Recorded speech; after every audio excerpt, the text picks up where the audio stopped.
Oi, meu nome é Leandro e esse é o Respostas Bíblicas, onde respondemos as perguntas que vocês fizeram ao longo do podcast A Bíblia em Uma. Uma das coisas que vocês pediram foi para esclarecer a passagem sobre a mulher gentia no Evangelho de Marcos. Afinal, nós somos de segunda classe para Deus? Deus prefere os judeus ao invés dos gentios? Bom, a passagem em questão é no capítulo 7 de São Marcos, versículos 24 a 30. E realmente muitas pessoas, quando veem a forma como Jesus chama a mulher, eles ficam na dúvida se Deus ama mais os judeus do que os gentios, ou seja, aqueles que não são judeus. E eu vou ler a passagem rapidinho aqui para vocês. Então Jesus se dirigiu ao território de Tiro, entrou numa casa com a intenção de passar despercebido, porém não conseguiu ocultar-se.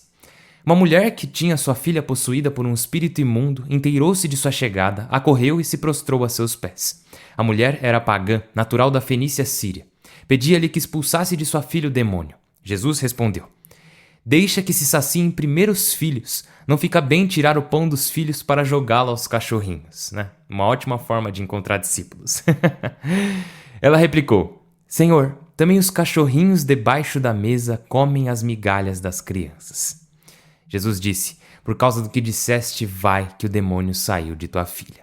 Ela voltou para casa e encontrou a filha deitada na cama. O demônio havia saído. Primeiramente, ela conseguiu o que ela queria, Mas muitas pessoas acham problemática a forma como Jesus se refere a ela, porque aparentemente Jesus a chama de cachorro. Mas vamos lá, o que esse termo cachorro significa aqui? Naquela época, cachorro era um termo muito comum para se referir aos gentios, àqueles que não eram da casa de Israel, não eram israelita, não eram judeu. E ela pede esse favor para que o demônio fosse expulso de sua filha, e Jesus responde dessa forma, "Deixe que se saciem primeiro os filhos, não fica bem tirar o pão dos filhos para jogá-lo aos cachorrinhos." Agora, o ponto da história aqui é que, primeiro, Jesus veio para salvar a quem?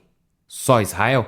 Não. Só os gentios? Também não. Jesus veio para salvar o mundo inteiro. Jesus veio para salvar todo mundo. E ele ama tanto o judeu como o gentio, o homem como a mulher, o israelita como o grego. O amor de Deus não tem barreiras. Ele é consistente, é o mesmo ontem, hoje e sempre. Mas o que vemos aqui são algumas coisas importantes. Uma delas é a progressão da mensagem de Deus se espalhando pelo mundo. É importante lembrar que Jesus veio como um rabino judeu. E as primeiras pessoas que ele influenciou foram judeus. Aliás, todos os discípulos que ele escolheu, os apóstolos, todos eram judeus. Mas a mensagem que ele passou para eles, ele disse que eles deveriam espalhar para o mundo todo. E essa mulher meio que representa os gentios que virão depois. É uma progressão. E vemos depois São Paulo trabalhando essa progressão mais tarde, quando ele sai para espalhar a palavra pelo mundo, Ele vai primeiro sempre à casa de Israel.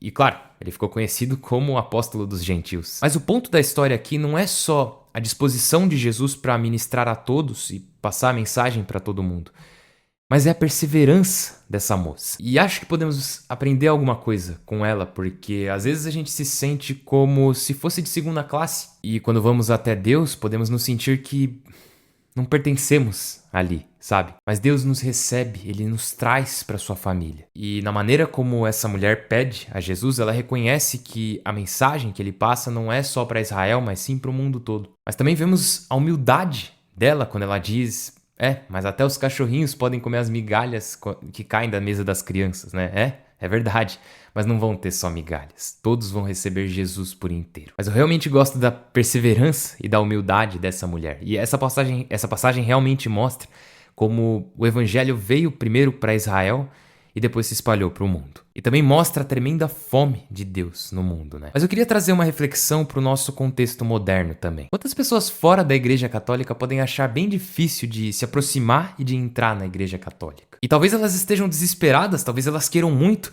e muitas vezes nós temos essa atitude de nos isolarmos, de nos tratarmos como se a gente fosse um povo separado, que nós conhecemos a verdade e que outras pessoas não podem entrar na nossa panelinha. Porém, nós, assim como Jesus, devemos ter a atitude de deixar todos entrarem. E eu não tô querendo dizer que a gente tem que concordar com todo mundo, Eu tô falando sobre uma visão mais ampla de influência, alcançando pessoas de todas as origens. Isso não significa que devemos concordar e aceitar com todas as práticas e coisas que as pessoas fazem, mas com certeza devemos estar mais abertos para que todos possam vir e receber a bênção do Senhor. Se você gostou desse vídeo e quer saber mais sobre o catolicismo e a Bíblia, se inscreve no canal e acompanha gratuitamente o podcast A Bíblia em Um Ano. Te vejo por lá. Deus abençoe.